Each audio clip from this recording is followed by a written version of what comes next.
मैं हूं बेताल, गलने नहीं दूंगा किसी की दाल। पर आज मुझे मेरे मित्र की बहुत याद आ रही है।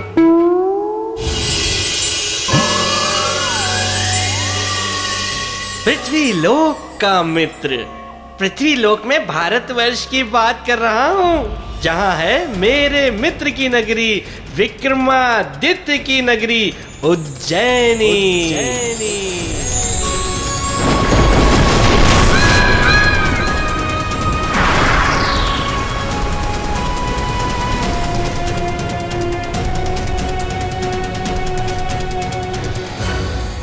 जहाँ मेरे मित्र विक्रमादित्य का शासन था, जो अपने न्याय के लिए बहुत प्रसिद्ध था। मैं स्वयं प्रेत लोक त्याग कर तब का आकर अपने मित्र की नगरी में जो बसा, तो अब तक वापस नहीं गया। किंतु विक्रमादित्य को सदियों उनके बराबर कोई राजा नहीं मिला। समय बीतने लगा और देखते देखते 1100 वर्ष बीत गए।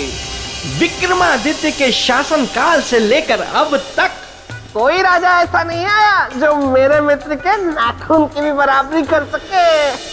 आजकल यहाँ का राजा कोई भोज है। वैसे तो बहुत गुण है उसमें। कहते हैं कि राजा भोज बड़ा पराक्रमी है।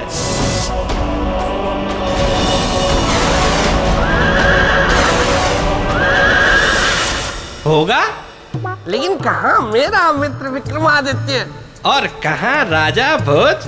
लेकिन थोड़ा बहुत ज्ञान तो उसमें भी है।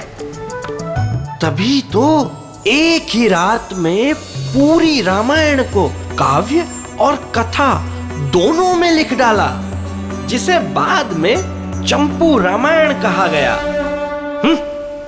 इसमें कौन सा बड़ा कद्दू में तीर मार दिया राजा भोज ने। मेरा विक्रम होता तो आधी रात में ये सब कर देता। वैसे कहते तो ये भी हैं कि राजा भोज बड़ा धार्मिक है, महाकाल में बड़ी आस्था है उसकी।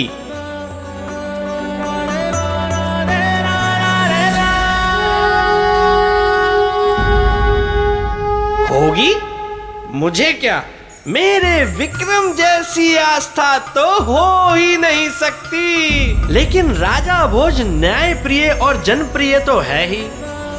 महाराजा भोज की जय हो, महाराजा भोज की जय हो, महाराजा भोज की जय हो, महाराजा भोज की जय हो, महाराजा भोज की जय हो, महाराजा भोज की जय हो, महाराजा भोज की जय हो, महाराजा भोज की जय हो, महाराजा भोज की जय हो, महाराजा भोज की जय हो। शांत प्रजाजनों, शांत। राजा तो केवल एक है, वो महाकाल। मैं तो सेवक हूं आप सबका, आपकी इस उज्जैनी का। मेरे जीवन का एक ही लक्ष्य है, आप सबका सुख। यदि आप सबको सुख दे पाया तो अपने आप को मैं अत्यंत सौभाग्यशाली समझूंगा। जय महाकाल।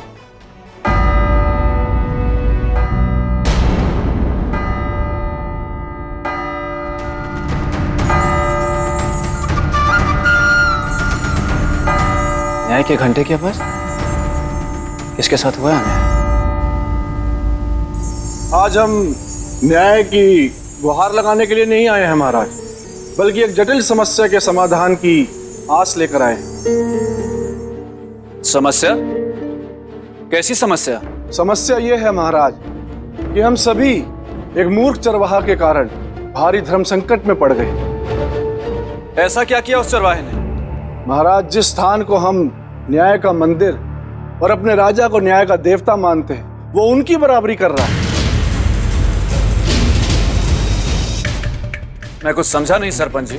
महाराज, वो आप ही के समान नीति, न्याय, ज्ञान और धर्म की बातें करता है, और उसका यही आचरण हमारे धर्म संकट का कारण बन गया है। कि आपके होते हुए कैसे हम उसके न्याय को माने। कैसे उसे वही सम्मान दे जिसके अधिकारी केवल आप हैं। ये तो आपका अपमान है महाराज। नहीं सरपंच जी, ये तो हमारे लिए गौरव की बात है। ये हमारे राज्य का चरवाहा भी इतना गुणवान और विचारवान है। कहाँ रहता है वो चरवाहा? गांव में एक टीला है महाराज। अधिकतर समय वो उसी टीले पर पड़ा रहता है और उसी टीले पर बैठकर वो ज्ञान की अनोखी अनोखी बातें करता है। हम उस ज्ञानवान चरवाहे का स्वागत करते हैं और घोषणा करते हैं कि उससे मिलने हम स्वयं जाएंगे। तैयारी की जाए।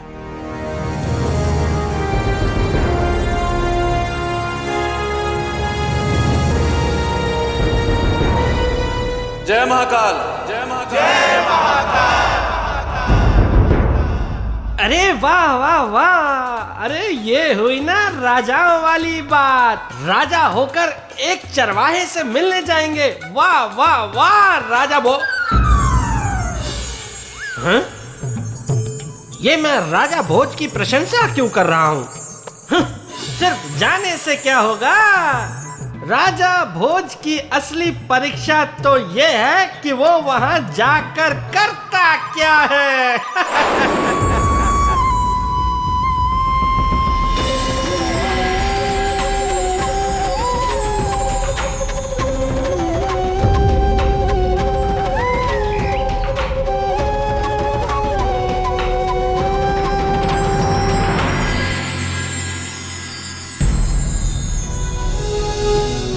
प्रणाम महाराज, आपका स्वागत है। आपकी न्याय और ज्ञान की बातों ने मुझे आने पर विवश कर दिया, इसलिए आपसे मिलने चले आए।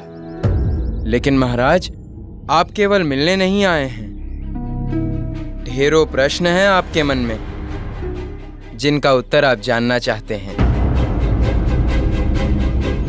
कहिए महाराज, क्या जानना चाहते हैं आप? जीवन और मृत्यु का सच।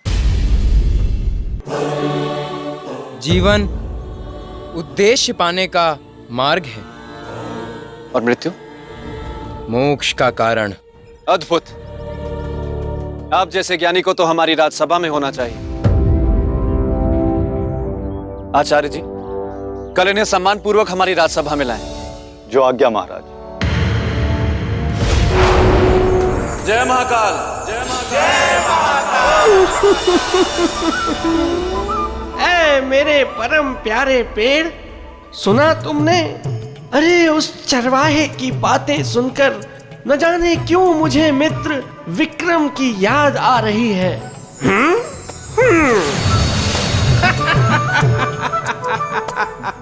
बेताल। कौन है? बेताल। कौन है? बोलो। बेताल। मैं डर रहा हूँ, मतलब नहीं डर रहा हूँ। कौन है? बेताल। अरे अरे। विवाह कुंडल, तुम यहाँ क्या कर रहे हो? जानते नहीं मैं हूँ बेताल, गलने नहीं देता किसी की भी दाल। अरे दाल गल गई, खा ली और पचा ली। यहाँ क्या करने आए हो? विवाह। सुनो बेताल। मुझे कुछ नहीं सुनना। अरे अभी बेताल को पकड़ लूंगा। अरे कहाँ गया बेताल? बेताल, अरे बेताल कहाँ गया? मुझे नहीं करना कोई विवाह शिवा। सुनो मेरी बात सुनो, तुम्हारे लिए अच्छा सा रिश्ता आया है बेताल। मैं तुम्हें छोड़ूंगा नहीं बेताल। अरे ये आप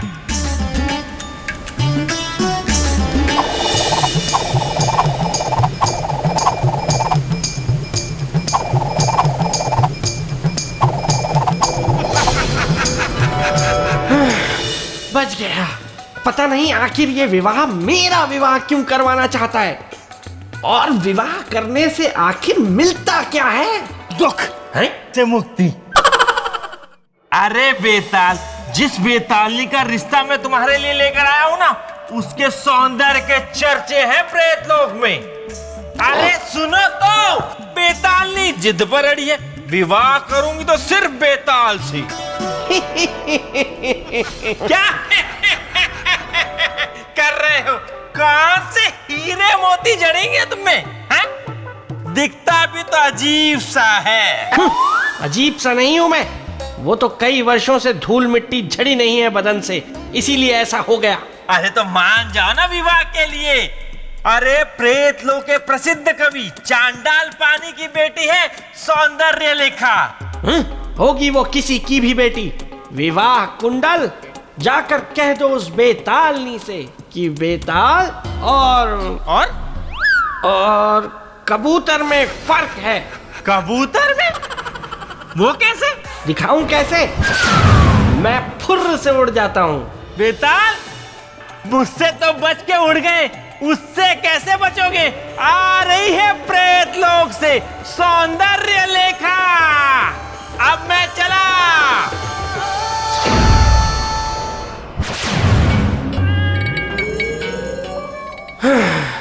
इस विवाह कुंडल ने भी मेरा कितना समय व्यर्थ कर दिया। अब तो बस जल्दी से सुबह हो ताकि वो चरवाहा राजा भोज के राजमहल में आए और पता लगे कि आखिर चक्कर क्या है। स्वागत है आपका महारानी वल्लरी। यही हैं वो विद्वान जो हमसे भी अधिक ज्ञान रखते हैं। इनका स्वागत करिए।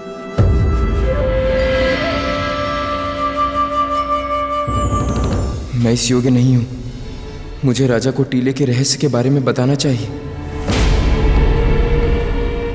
क्षमा कर दे महाराज, क्षमा कर दीजिए, क्षमा कर दीजिए। मानिए क्या कर रहे हैं आप? क्षमा कर दे महाराज। विद्वानों का स्थान चरणों में नहीं, आसनों पे होता है।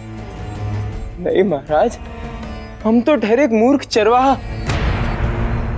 काला अक्षर भैंस बराबर, ये सब हम क्या जाने। महाराज, यदि पता होता कि उस टीले पे जाने से ऐसी आफत आ जाएगी, हम सपने में भी उस टीले की ओर ना देखते। महाराज क्षमा कर दीजिए। महाराज, जो हमारे साथ घटा है वो केवल हमारे साथ नहीं, और लोग भी इसका प्रमाण है। महाराज, और किन अन्य लोगों के साथ ऐसा हुआ है? हम उनसे मिलना चाहेंगे। एक तो मैं हूं महाराज। आप कौन हैं? और क्या परिवर्तन हुआ है आपके जीवन में? अब तो मैं उस टीले के कारण एक सन्यासी हूं महाराज, किंतु इससे पहले मैं एक डाकू था, एक ठग था, एक लुटेरा था। एक दिन की बात है महाराज, मैं डकैती करके भाग रहा था, तभी कुछ सैनिक मेरा पीछा करने लगे।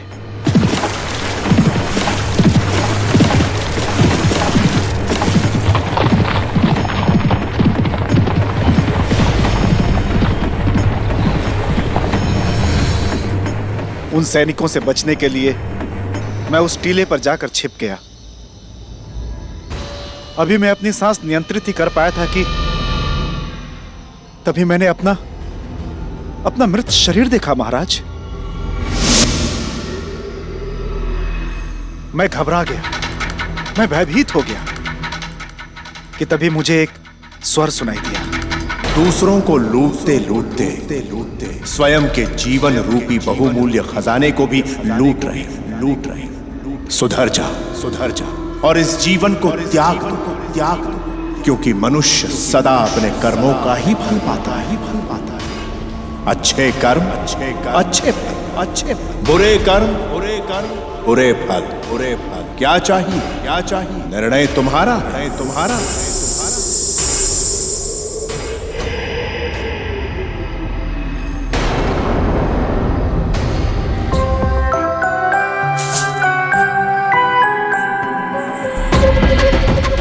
और महाराज, उसी दिन उसी घड़ी मैंने डाकू का जीवन सदा के लिए त्याग दिया और एक सन्यासी का जीवन धारण कर लिया महाराज। सन्यासी जी सत्य कह रहे हैं महाराज। उस टीले में अवश्य ही कोई दैवीय शक्ति है, तभी तो मेरा भी जीवन बदल गया।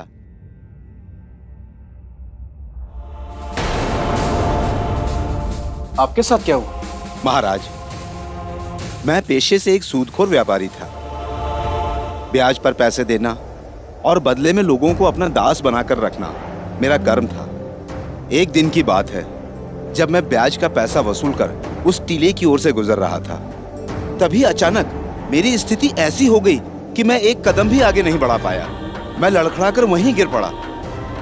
महाराज, मुझे यूं प्रतीत हुआ जैसे मैं अपने पाप के बोझ के कारण वहां से उठ नहीं पा रहा हूं। मैं 3 दिनों तक बिना अन्न जल के भूखा प्यासा पड़ा रहा।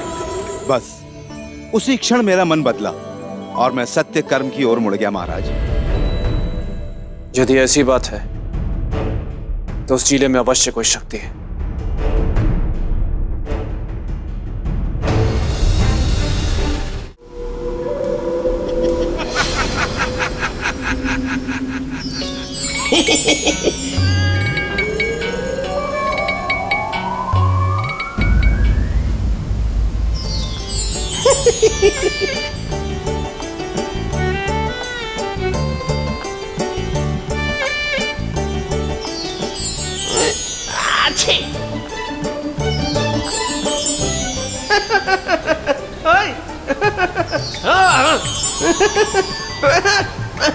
पैर में गुदगुदी कौन कर रहा है?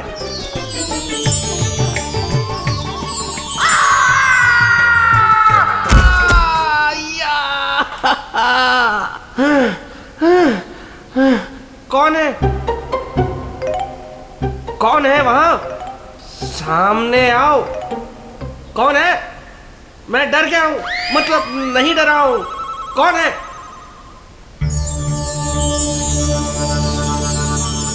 ये क्या? जीवित तितलियां प्रेत लोक में, वो भी मेरे?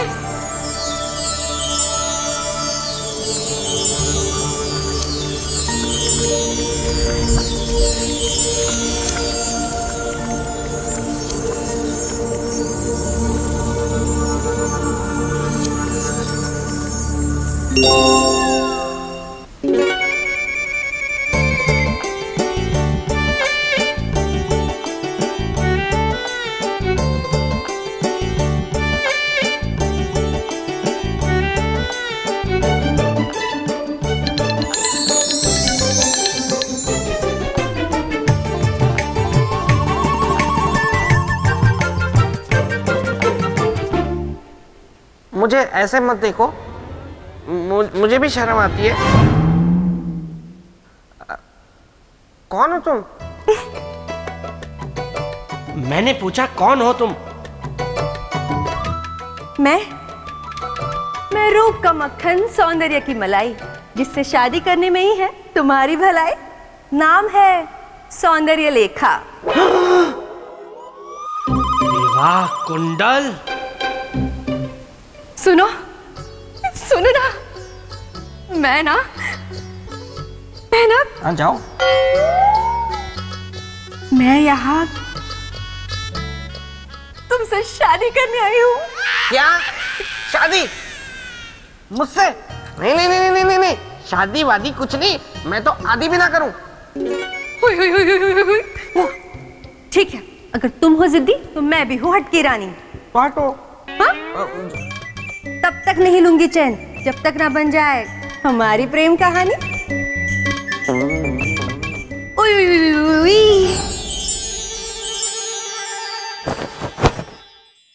अच्छा हुआ बल्ला टली, पर मेरे सोचने की क्षमता खत्म कर गई। मस्तिष्क काम ही नहीं कर रहा। देखता हूं राजा भोज ने क्या सोचा है। गोलू, गोलू, बाहर आओ वहां से। मैं कहता हूं वहां से बाहर आओ। तुम्हें क्यों इतनी शर्म आ रही है? तुम तो लाल हो गए। दिखाओ मुझे राजा भोज ने क्या सोचा है।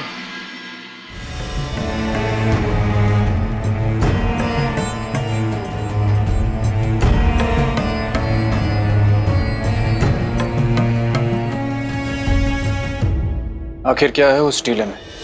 हाँ, आखिर है क्या उस टीले में?